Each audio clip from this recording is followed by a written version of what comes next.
самых заметных событиях вторника вы узнаете из материалов наших корреспондентов. В студии Сергей Михедов. Здравствуйте. Коротко о темах.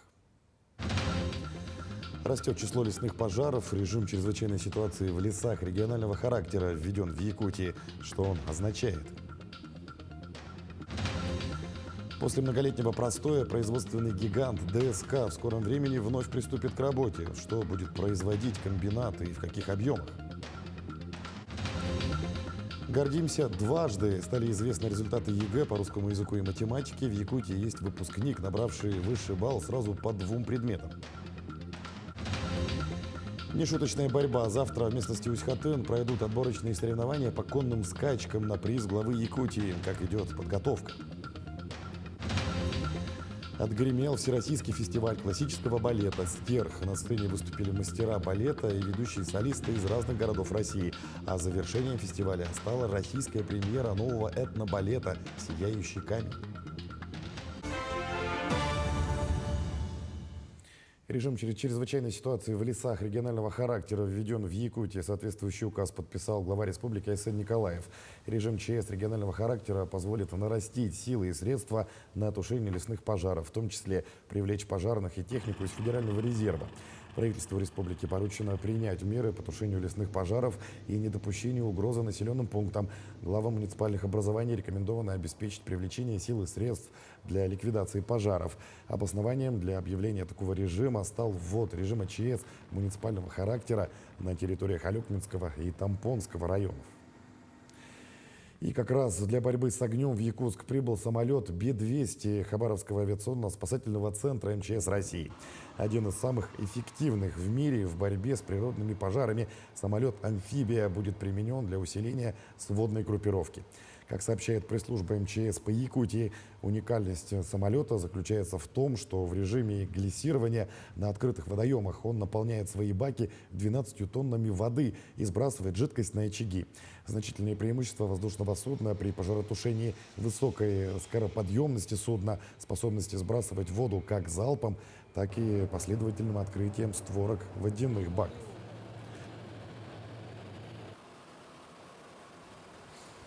Компания «Риастрой» приобрела промышленный комплекс ДСК. Это первый случай в республике, когда приватизированное ранее предприятие снова вернулось в собственность региона, поскольку РИА на 100% принадлежит правительству Якутии.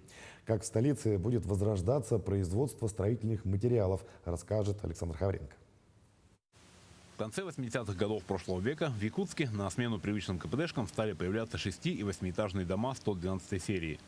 Это стало возможным благодаря запуску нового предприятия – домостроительного комбината. В 90-е завод был приватизирован, а в последние несколько лет практически простаивал. Сейчас же, благодаря переоформлению, домостроительный комбинат возвращается к работе. Уже закуплено и поставлено новое оборудование, и как только закончится его монтаж и наладка, предприятие приступит к выпуску продукции. Готовим фундаменты под новое оборудование, приглашаем уже поставщиков данного оборудования на шеф-монтажные работы. В шеф-монтажных работах также будут принимать участие будущие работники, которые будут работать на этом оборудовании. И при шеф-монтаже и пусконаладке они также будут обучаться работе на данном оборудовании. Задача стоит перед нами, чтобы в этом году мы уже запустились, ну и, по крайней мере, начали давать продукцию, которая пойдет на строительные площадки города Якутска. Новое оборудование российского производства и позволит в кратчайшие сроки выпускать необходимые материалы для строительства. Главное отличие от прежнего оборудования в его технологичности и производительности. Достаточно технологично, и мы применяем магнитную бортоснастку для формования железобетонных изделий. Это значительно ускоряет скорость производства железобетонных изделий. Если раньше на заводе подготовка к выпуску многоквартирного жилого дома занимала порядка 2 недель, то сейчас это считанные минуты. Технически выпустить на один многоквартирный жилой дом площадью порядка 5000 квадратных метров заводу потребуется порядка 1 месяца. А возведение объектов подобного плана занимает тоже порядка 1-2 месяцев. В первый год работы планируют выпустить порядка 20 тысяч квадратных метров. На второй год цифра увеличится до 50 тысяч. При выходе на полную мощность завод способен выпустить до 100 тысяч квадратных метров плит. По прогнозам специалистов, скорость и экономичность при производстве крупнопанельных домов поможет в ближайшее время значительно уменьшить стоимость квадратного метра жилой площади в Якутске и далее по всей республике. Александр Хавренко, Георгий Григорьев, Якутск. Утверждено постановление правительства Якутии о мерах поддержки на оплату жилого помещения, отопления и освещения педагогам государственных организаций соцобслуживания, проживающим и работающим в сельских населенных пунктах.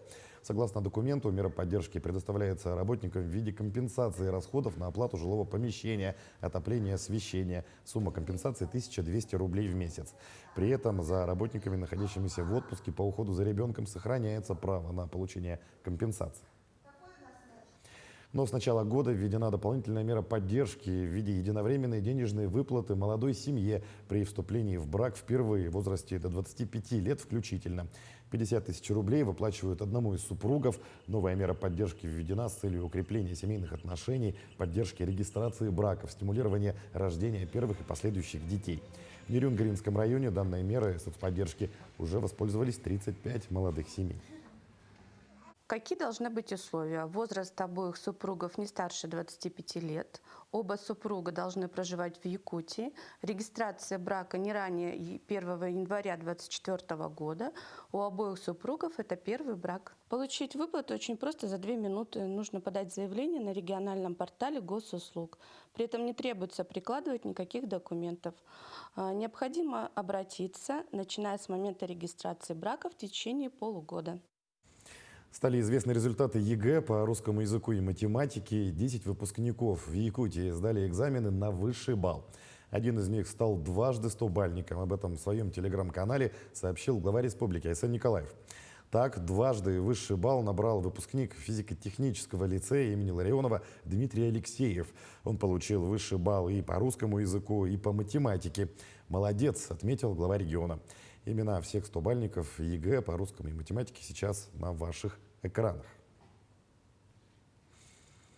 100-бальники по ЕГЭ – гордость Якутии. Ранее мы узнали первые результаты единого госэкзамена. Так, 12 выпускников якутских школ получили максимальное количество баллов. 9 из них сдавали литературу, 2 – химию и 1 – географию. Продолжит тему Аманотов. Одним из тех, кто сдал экзамен по литературе на 100 баллов, стал Михаил Лукачевский, выпускник республиканского лицея. Он верно ответил на все вопросы теста, а также заработал максимальную оценку в написании сочинений. Молодой человек признался, что труднее всему ему далась часть с поэзией. Самой сложной частью ЕГЭ по литературе была, как я считаю, лирика. Ну, именно стихотворение.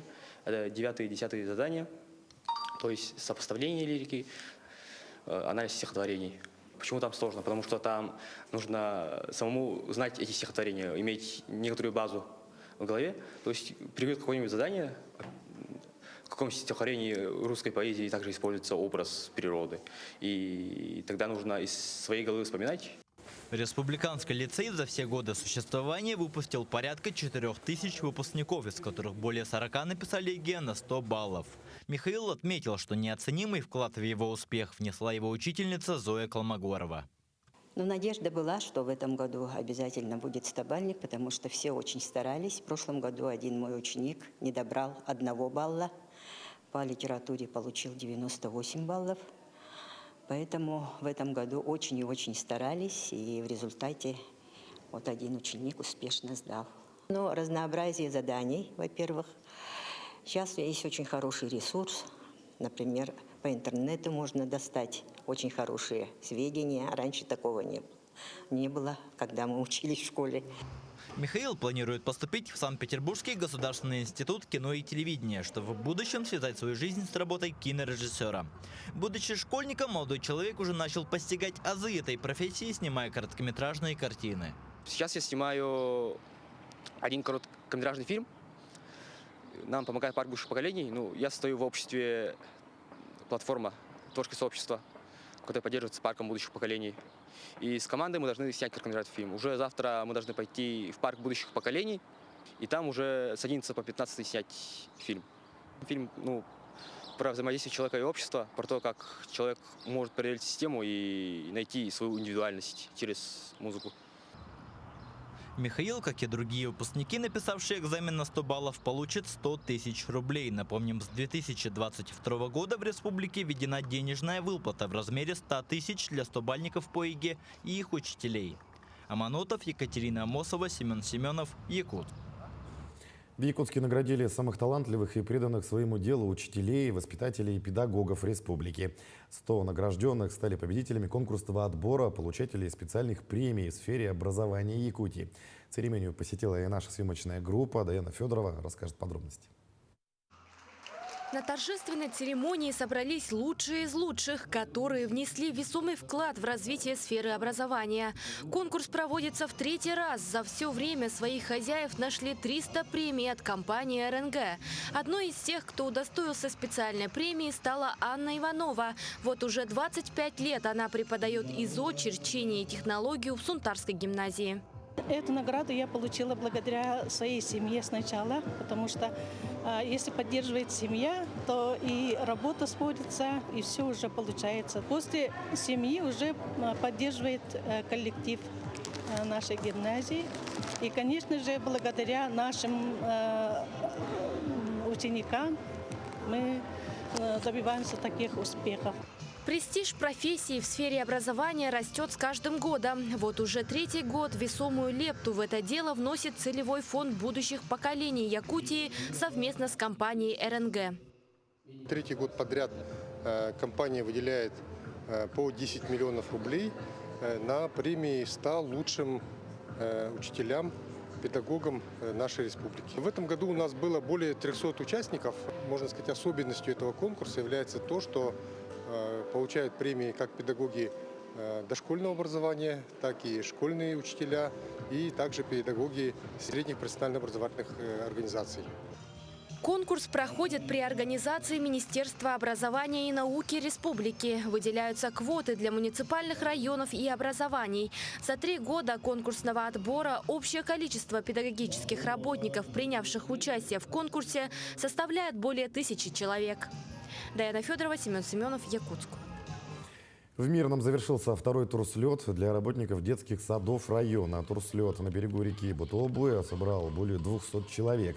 Организатором выступили детская некоммерческая организация «Алмазик». После долгого перерыва это мероприятие было долгожданным. Участники соревновались в различных конкурсах, в том числе представляли визитную карточку, проходили полосу препятствий, проявили себя в кулинарном конкурсе, а также в конкурсах на лучшую туристическую газету и песню. Каждая команда старалась удивить членов жюри.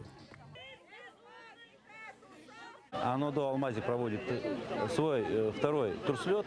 Мы уверены, что это будет традиционное мероприятие, ежегодное мероприятие. Главная задача проведения турслета – это объединение всех коллективов, это соревнования по нескольким номинациям, в том числе прохождение туристической полосы препятствий.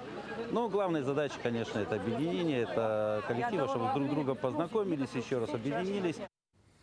В этом году впервые сельхозуправление Ленского района приобрело для нужд крестьянско-фермерских хозяйств партию поросят. 70 голов развезены заказчикам в наследие, часть осталась в городских, а также личных подсобных хозяйствах. На данный момент все животные прижились, владельцы рады, поросята набирают вес. Приобретены они были в Якутске, средства на закупку животных предоставили сами хозяйства. В рамках программы приобретения и содержания скороспелой живности Управление сельского хозяйства планирует возместить затраты владельцам животных из районного бюджета. Сейчас данная подпрограмма находится на утверждении. Каждое лето, в период скороспелой живности, все приобретают куры. У нас куры несушки, мы тоже этого не было. Мы завоз начали где-то в 2021 году, по-моему. В 2021 году, и вот 4 года уже успешно завозим. Ежегодно мы завозим где-то 1100-1200 поголовье. Люди содержат не только куры, но и свиней. Также, на скороспелые хотят уже держать сами телята надкормочные. У нас практика тоже с 2020 года мы эту идею начали по хозяйству Батамайского. Один поросенок нам обошелся 12 тысяч. Здесь он в городе стоит порядка 22 тысячи где-то стоит. То есть почти на 2 раза дешевле. А уже завтра в местности Усть-Хатын пройдут отборочные соревнования по конным скачкам на приз главы Якутии. Традиционно в этот день пройдут 3 забега на 2400 метров, по результатам которых с каждого на главный приз смогут претендовать по 3 скакуна. В этом году ожидаются упорные забеги. Все подробности в сюжете. Она не кусается? Она нет. Особое питание, чистка и уход – обязательные составляющие содержания скаковых лошадей. Каждый тренер и владелец знает, что успех в скачках зависит от множества факторов и внимания к мельчайшим деталям. Каждый день же уход. Уход – это каждый день. Особое питание. Копыта ухаживаем. Здоровье. Витамины разные. Как сможем, так и витамины находим. Сейчас сухие есть, разные виды. Корм тоже разного вида. Заказываем. Особое внимание уделяется питанию лошади. Рацион должен быть сбалансированным и включать все необходимые элементы для поддержания здоровья и энергии животного. Обычно в рацион входят высококачественные корма, свежие овощи, фрукты и специальные добавки, которые помогают улучшить физическую форму и состояние шерсти. Рацион каждой лошади разный. Кормят они, естественно, сами. У каждого свои секреты, потому что каждую лошадь надо подвести к пику формы. А корма – это одно из самых главных. Товарищи скаковики очень суеверные люди. Существует масса примет скаковых, что нельзя, например, одалживать в день скачек ничего с конюшни. Посторонних вообще не пускают. Перед призом головы доходит до такого, что они ночуют в конюшнях возле своих лошадей. Юбилейный сезон обещает быть интригующим для всех любителей конного спорта. Специально для этого прибыло около 40 скакунов из 10 улусов республики. Одним из нововведений этого года станут рейтинговые скачки для лошадей чистокровной верховой породы, рожденных в Якутии. В этом году у нас стартует 17 скакунов высокого класса. Среди них есть новые лошади, которых привезли осенью этого года. Одно из условий розыгрыша приза головы – лошадь должна обязательно зимовать в Якутии. Конные скачки считаются одним из самых древнейших забав народов Саха. Этот национальный вид спорта считается одним из самых сложных, потому что жокеи готовятся к нему аж за целый год. Ну а я пойду учиться самому простому – это ездить верхом. Традиционно в день отбора состоятся 3 забега на 2400 метров. И по результатам каждого забега 3 скакуна пройдут в финал. Среди 17 участников выберут 9 лошадей для участия в главном забеге. 30 июня они побегут с действующим победителем прошлых соревнований Ламан Личий. Дарья Короленкова, Иван Царакумов, Якутск. До начала 8-х международных спортивных игр «Дети Азии» осталось ровно 2 недели. Глава Якутии Айсан Николаев собрал оргкомитет по подготовке и проведению игр. На совещании рассмотрели готовность объектов размещения спортсменов, вопросы транспортного обеспечения участников, антитеррористической защиты и пожарной безопасности объектов. Во время проведения игр в деревне спортсменов в 8 корпусах кампуса СВФУ будут проживать более 3000 участников. В общежитиях проведен ремонт, выполнены внутренние и внешние отделочные работы. Заменены сантехника, электрика, обновлена мебель. Также проведены ремонтные работы на объектах питания участников. Все на субботник в преддверии игр якутян призвали участвовать в общегородских субботниках. С 19 по 24 июня выйдут на уборку все предприятия и организации, включая университеты, школы и другие подведомственные учреждения. На общегородском субботнике предприятия уберут только закрепленные за ними территории. Перечень территорий определен постановлением окружной администрации Якутска. Напомним, что 27 стран подали заявку на участие в международных спортивных играх «Дети Азии». Посмотреть на торжественное открытие церемонии придут более 3000 гостей. Сегодня мы призвали, чтобы все исполнительные органы государственной власти со своими подведомственными организациями по закрепленным участкам, согласно постановлению главы городского округа города Якутск, поучаствовали и провели субботники. И, пользуясь случаем, также призываю население города Якутска, хозяйствующие субъекты, управляющие компании, ТСЖ, здесь прибраться. В рамках субботника мусор будет вывозиться полигон городскими предприятиями, ну и участниками субботника. В этом году игры ДГН пройдут по новым правилам. Увеличен вес камня в перетаскивании. Как показали итоги прошлых игр, спортсмены довольно легко поднимают вес, поэтому принято решение увеличить его. Кроме этого, изменения коснулись такого вида, как стрельба из лука. Если раньше попадания считались с земли, то сейчас считается прямым попаданием. Участников, как и в прошлом году, 12. Примут участие как молодые, так и опытные спортсмены, в том числе Джилустан Наговицын и Алексей Уваровский. Игры ТГН начнутся в 15:00 на площадке Кумыса Пития. Откроют соревнования прыжки 3 на 3, якутская вертушка и перетягивание палки. Участников отбиралось более 60 человек. Каждый год увеличиваются участники. Надеемся, что в этом году выйдут новые имена, новые лидеры современности, молодежь, которая сейчас уже более-менее занимается многоборьем национальных видов спорта. К другим темам экзотический фрукт снова созрел во Владивостоке. В тропическом лесу Приморского океанариума созрел плод анноны колючий. По словам сотрудников, это очень редкий, если не единственный пример созревания фрукта анноны в отсутствии естественного освещения. Отметим, что аннона колючая или сметанное яблоко – одно из самых ценных тропических культур. Однако она не экспортируется в другие страны, так как совершенно не переносит транспортировку. У гостей океанариума была возможность увидеть этот фрукт и узнать о нем много интересного. Я бы сравнила, вот у него, во-первых, кремообразная структура, почему его называют еще сметанным яблоком. И в первом приближении можно сказать, что может быть именно яблочное пюре со сметаной он и напоминает, но есть и нотки ананаса, и нотки земляники, и он очень ароматный, очень. Начиная с завтра и до конца недели в центральных районах Якутии прогнозируют кратковременные дожди. При этом высокая температура воздуха сохранится, но со следующей недели ожидается похолодание, вплоть до ночных заморозок. Об этом сообщила начальник гидромедцентра Татьяна Маршалик. Так, 12 июня в Якутске днем температура воздуха поднимется до плюс 25, плюс 27. Погода будет преимущественно без осадков, ветер южный до 8 метров в секунду. Похолодание ожидается на следующей неделе. Ночью возможны заморозки.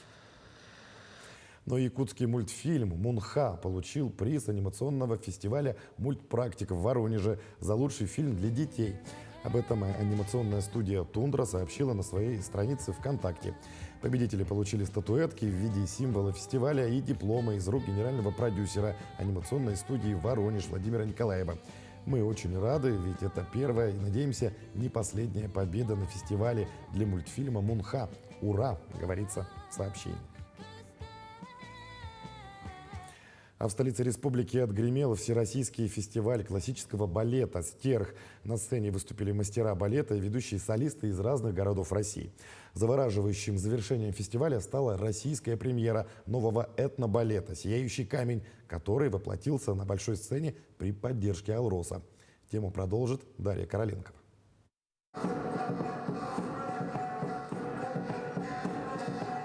Этнобалет «Сияющий камень», рассказывающий об истории создания алмаза, впервые представили на якутской сцене. Ранее его с успехом показали во время гастролей театра оперы и балета в Казахстане и Кыргызстане. Сочетание национальной музыки с классическим симфоническим оркестром в очередной раз сорвало бурю оваций.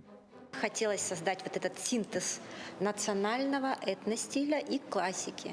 То есть это получился такая коллаборация интересная нашего театра и театра Олонхо. И в моей хореографии появились совершенно другие краски, чего мне не хватало, когда я ставила классические балеты, потому что классика — это все равно правила, это определенные рамки. Прекрасная история «Сияющего камня» рассказывает легенду о возникновении якутских алмазов, ставших главным брендом Якутии. Масштабный проект стал возможным благодаря поддержке «Алроса». Элементы из балета «Сияющий камень» войдут в документальный фильм «Мозг. Традиция. Мечта». По словам продюсера фильма Милы Кудряшовой, в основу фильма будут взяты культурные традиции народов Якутии. Мы одну из новелл, а новелл их 5, снимаем в театре оперы и балета. Этот «Сияющий камень» на премьере балета, в котором мы находимся, да, то есть он находится в центре одной из наших новелл. Премьера в Якутске намечена на ноябрь. Мы проведем, наверное, 3 показа специальных. Проект у нас закончится, специальные показы закончатся у нас в 2025 году. Далее фильм будет представлен на международных фестивалях. Спектакль стал самым ярким событием фестиваля, в рамках которого зрители увидели выступления признанных мастеров балета, приглашенных из других регионов. На фестивале первый раз, но надеемся, что не последний, потому что, как нам сказали, 11-й, да, уже раз проходит этот фестиваль. Привезли мы 2 номера. С Олегом Габышевым я буду танцевать. И Олег Габышев, он же и хореограф. Это из балета «Метель» Роман Сверидова. И был, правда, недолго спектакль «Лень». И вот будет дуэт, такой шутливый комедийный номер. Международный фестиваль классического балета «Стерх» проводится в Якутии с 2000 года. Статус всемирного проекта он получил в 2015 году. Нынешний фестиваль включал в себя классику балета, в том числе «Лебединое озеро», «Баядерка» и «Спартак». Вполне возможно, что и этнобалет «Сияющий камень», который появился благодаря поддержке Алроса, будет в дальнейшем представлять самобытную культуру Якутии на самых разных уровнях. Власий Сергеев, Дарья Короленкова, Григорий Григорьев, Нургун Старостин, Якутск. Таким наши корреспонденты увидели уходящий день. Всего доброго и оставайтесь на нашем канале.